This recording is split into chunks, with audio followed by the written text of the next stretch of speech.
waa maxay sababta aan ugu doorbidaya qofka inuu barto e-commerce-ka marka loo barbar dhigo xirfadooyin kale oo lagu shaqeysan karo sida forex-ga iyo crypto-ga sababta runtii markay noqoto crypto-ga ama forex-ga ma jirto wax xirfad ah oo aad u isticmaali kartid banaanka kareeto markii laga soo baxo crypto-ga ama markii laga soo baxo forex-ga ma laha xirfad kale oo banaanka kale u isticmaali kartid oo ku saacideyn karo bari laakiin markay noqoto e-commerce-ka waxa iskugu jiro xirfadooyin badan kuwaas oo laga yaabo in bari aad u isticmaashid inaad maaragtay ku samaysid business-kaaga inaad business kale aad maaragtay kaga shaqaysid oo aad isticmaashid xirfadooyinkii ku dhex baranaysa e-commerce waxaa ka mid ah marka koobaad inaad baratid sida marketingka loo sameeyo shayga loo iibiyo in saleska aad baratid sida funnelska loo isticmaalo qofka laga dhaadhiciyo maaragtay qofka in wax iibsado sida adska loo sameeyo xayisiiska facebookga tiktokga instagramka midku ahadaba inaad baratid sida xayisiiska loo sameeyo saxda ah sidoo kaleeto inaad baratid web designki iyo sida maaragtay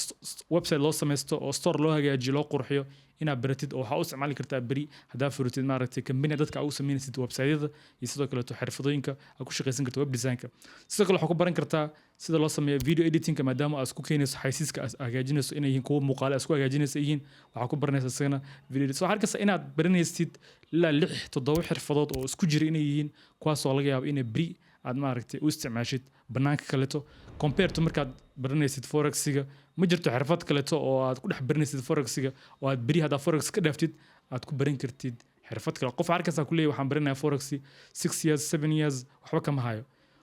hayo keliya maaha sidoo kaleetona wax xirfad uu hayana ma laha xirfadna muusan barnin lacagna kama hayo sababtoo 6 years kaas waxay noqonaysaa 6 years uu dhumiyey waxba barnin